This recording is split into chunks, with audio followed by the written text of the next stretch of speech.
इधर भी बहुत इंपॉर्टेंट बातें मैं आपके साथ शेयर करने जा रहा हूँ। इधर सुने मेरी बात को। अभी भाई करमवीर जी आपको बता रहे थे, उन्हीं बातों पर मैं थोड़ा सा लेकर के चलूँगा। ऐसी बातों से अवगत कराऊंगा जो आप जानते बिल्कुल भी नहीं। घर में जो लोग सिगरेट पीते हैं, उस सिगरेट पीने से खून गाढ़ा हो जाता है और वो खून 17 और 18 हीमोग्लोबिन पहुंच जाता है। और जब 17 और 18 हीमोग्लोबिन पहुंच जाता है तो डॉक्टर कहते हैं कि ब्लड का कैंसर हो गया है, ब्लड कैंसर की संभावना है।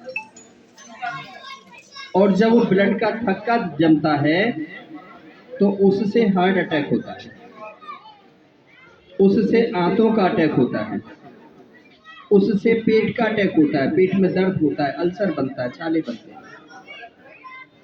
उस खून को पतला करने की दवाई आप लोग खाते हैं। और जो लोग यहाँ हर 3 महीने के बाद या 6 महीने के बाद या साल भर में जब भी मौका मिल जाए, जो लोग खून डोनेट कर देते हैं, उनका खून अपने आप पतला हो जाता है। उनको खून पतला करने की दवाई खानी नहीं पड़ती। जो खून की मात्रा आपके शरीर में होनी चाहिए वे 12.5 मेडिकल साइंस कहती है। जो 12 से 14 तक का जिनके अंदर खून है, हीमोग्लोबिन है, वो बिल्कुल हेल्दी बाइज है। 12 से कम है, आपका 8 और 9 है, तो भी खून चढ़ाने की जरूरत पड़ती है। 14 से ज्यादा है तो फिर आपको मेडिकल साइंस में अपना इलाज कराने की जरूरत पड़ती है। इसलिए स्वैच्छिक रक्तदान शिविर जहां पर भी लगते हैं, वहां पर आपको अपना फिजिकल चेक तो आपका बिना पैसे के हो जाता है। जब आप फॉर्म भरते हैं, डॉक्टर के पास जाते हैं, डॉक्टर आपकी पल्स देखता है, आपके हार्ट बीट को चेक करता है, आपके हीमोग्लोबिन को चेक करता है और आपसे पूछता है कि आपने कोई ऐसी दवाई तो नहीं खा रहे हो, बीपी और शुगर तो नहीं है, या कोई लंबे समय से आप ऐसी दवाई तो नहीं ले रहे हो। वो सारी बात डॉक्टर आपसे पूछता है। अब इसमें आपका पैसा तो नहीं लगा, बिना पैसे के आपके शरीर की चेकिंग हो गई। अब आप जो जिनके अंदर हीमोग्लोबिन 7 है, 8 है, 9 है, उनका डॉक्टर लेता ही नहीं है। या आपको जो कोलेस्ट्रॉल लेवल बढ़ा हुआ है, हीमोग्लोबिन बढ़ा हुआ है, अस्थमा है या और कोई मेडिसिन आपकी चल रही है, तब भी डॉक्टर नहीं लेता। उसके बाद में जो आपका ब्लड लिया जाता है, उसके 25 से 30 एग्जामिनेशन होते हैं।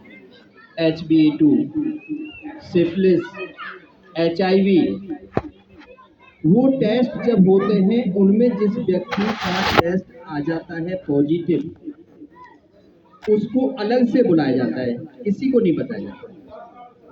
उसकी काउंसलिंग करते हैं, समय रहते उसको दवाई दी जाती है। यदि किसी को पता चल जाए कि इसको एड्स है, HIV एड्स हो गया है, तो गांव के लोग उसको जीने नहीं देंगे। पता नहीं कहां पर मुंह मार करके आया था, कैसी गंदी संगति में रहता है, और लोगों को भी फैलाएगा, क्योंकि उनको ज्ञान नहीं है।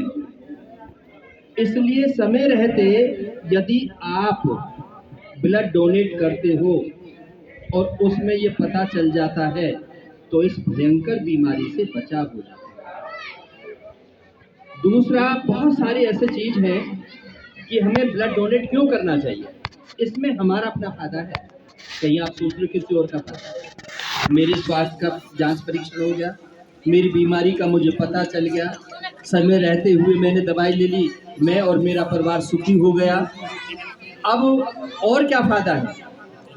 हमारी माता बहनें हैं, प्रसव काल होता है, उस समय खून की जरूरत होती है।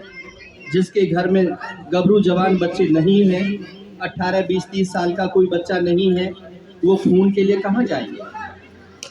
यदि आपके पास कार्ड है, खून डोनेट कर रखा है परिवार में, तो किसी भी ब्लड बैंक में जाकर के उस कार्ड को दिखा सकते हैं, उससे आपको खून मिल जाएगा।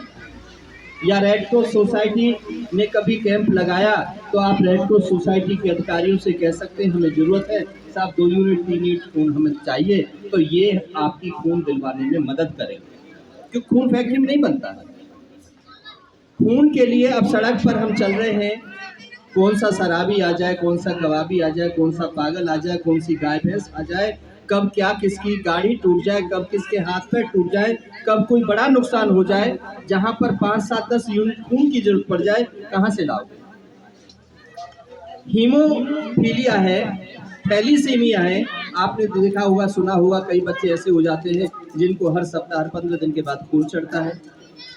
यदि हम लोग खून नहीं देंगे जो स्वस्थ लोग हैं और हम ये डरते रहेंगे तो उन बच्चों के लिए कौन भगवान थोड़े जाएगा, हम लोग ही तो करेंगे। कहीं एक्सीडेंट हो जाता है, वहाँ पर घायल लोग हैं, किसी के घर में कोई कैंसर की बीमारी आ जाती है, कहीं खून बदलना पड़ जाता है किसी रोगी का, 10-10, 20-20 यूनिट खून देना पड़ जाता है, तो कहाँ से खून आएगा? इसलिए हमें खून निस्वार्थ देना चाहिए। आज मैं अभी यहाँ सुन रहा था, वो भाई साहब दिखा रहे थे मेरे सामने बैठे हुए, यहाँ जनाब पूछ रहे थे भैया खून तो दे दो, क्योंकि जब भी ये खून दूंगा जब भी तो हेलमेट मिलेगा।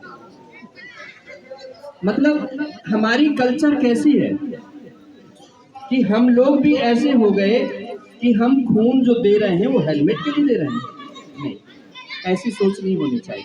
कर भला तो भला, पता नहीं मेरा जो खून है वो 3 से 4 लोगों की जिंदगी को बचाएगा। और कहते हैं दुआओं में बहुत बड़ी ताकत होती है। जहां पर आपके ढीली हुई, कहते हैं मात्र शक्ति कहती है ढीली हुई चुटकी आड़ी आ गई, बच गया। जब डॉक्टर कह देते ना मर गया ले जाओ मेरे पास इलाज नहीं है, उस समय आप मंदिर में जाते हो और पूजा करते हो और किसी ऐसे पवित्र आदमी की दुआओं से वो व्यक्ति जीवित हो जाता है। तो ये आपके जो नियम के जो कर्म है ये पुण्य कर्म है।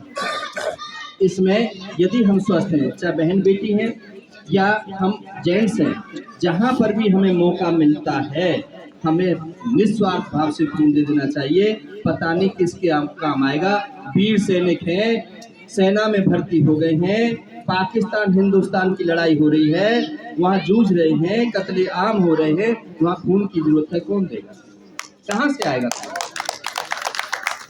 हमारे सैनिकों के लिए भी तो बहुत सारी ऐसी चीज हैं जहाँ पर जैसे कि कोरोना आया उसने हम सब में मानवता ला दी, हमको सिखा दिया भाईचारा क्या होता है, हमको सिखा दिया कि ये जो प्रॉपर्टी है काम नहीं आती, ये पैसा काम नहीं आता, ये प्रकृति काम आती है।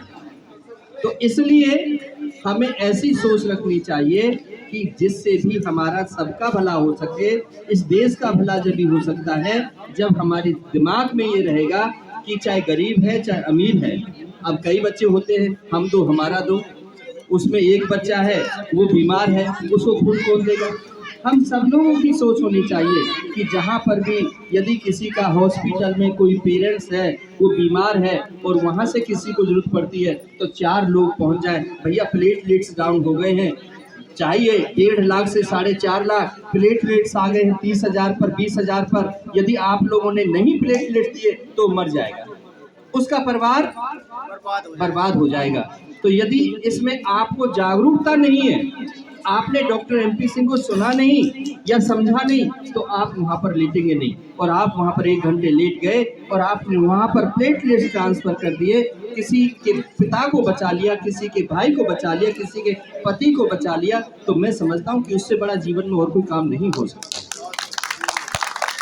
जीवन किसके लिए? हमारे खाने के लिए जीवन नहीं है, कपड़े पहनने के लिए जीवन नहीं है, हम एक दूसरे के पूरक हैं। जब भी किसी पर विपत्ति आए, जब भी किसी पर दुख आए, हमें साथ खड़े हो जाना चाहिए, ये मानव जीवन है।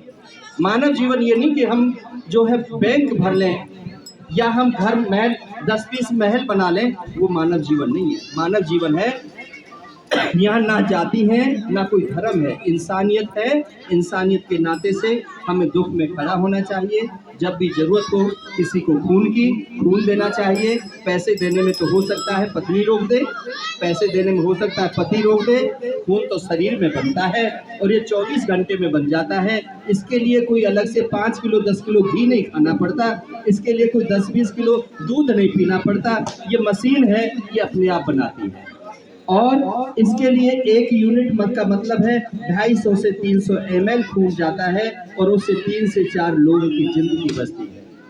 राहु केतु सारे ग्रह जब पूजने जाते हो ना कि मंदिर जा रहे हैं, वहाँ जा रहे हैं, वहाँ जा रहे हैं, उसकी जरूरत नहीं है। मानव सेवा की जरूरत है कि मनुष्य में घर में सारे देवी देवता हैं। जिस घर में माता पिता है उस घर में सारे देवी देवता है। जिसमें बच्चों को भोजन सही मिल रहा है, बच्चों को शिक्षा सही मिल रही है, वहाँ पर सारे देवी देवता अपने खुश हो रहे हैं। वहाँ लड़ाई झगड़ा नहीं हो रहा, वहाँ हैंगिंग नहीं हो रही, वहाँ कोई नदी नाले में जाकर के गिरने के लिए तैयार नहीं हो रहा। तो ये चीज़ है कि हम इंसानियत का पाठ पढ़ाएं, शिक्षा दें, सभ्यता दें। हम बचपन में उन बच्चों को बड़ों की सेवा करना सिखा दें तो वो अपने आप ही इस राष्ट्र की धरोहर हो जाएंगे। मैं ज़्यादा बात नहीं करता हूँ। किसी का प्रश्न हो ब्लड डोनेशन से संबंधित कि हम खून क्यों दें, इस पर बहुत कुछ है। कौन दे सकता है, कितना दे सकता है, इस खून देने से लाभ क्या होते हैं, इस खून देने से हानि कोई भी नहीं है किसी प्रकार की। हम सबका खून लाल है, किसी का काला नहीं है। जाति कोई भी हो, धर्म कोई भी हो, तो इसका मतलब जब सबका खून लाल है तो हम सब एक हैं, हम बटे हुए नहीं हैं।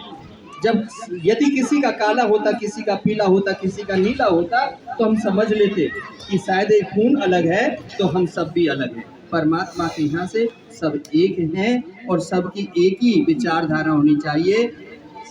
देना देना देना, भला करना भला करना भला करना, ये सब होना चाहिए। इन सब बातों के साथ में आपका धन्यवाद करता हूँ। आपने बहुत गहराई से सुना, मन से सुना और मुझे पूरी उम्मीद है कि जहाँ भी मौका मिलेगा आप अवश्य रक्तदान करेंगे। रक्तदान करने से कोई किसी प्रकार की तकलीफ नहीं होती, शरीर में किसी प्रकार की कोई कमी नहीं आती, शरीर कमज़ोर कभी नहीं होता है। कई महिलाएं होती हैं कि ना मेरा गबरू जवान तो बेटा ये कुछ कमज़ोर हो जाएगा, कुछ नहीं होता। हाँ, ये ज़रूर कुछ लोग कहते हैं कि जी सर खून देने से मोटे हो जाते हैं, ऐसा भी कुछ नहीं है। मैंने 38 बार खून दे रखा है और जब भी ज़रूरत होती है खून देते। मेरी पत्नी भी खून देती है, मेरी बेटी भी देती है, डॉक्टर है, मेरा बेटा भी देता है। पूरा हम 4 लोग हैं और चारों ही हम रक्तदान करते हैं। रक्तदान करने से कोई बड़ा काम और नहीं है।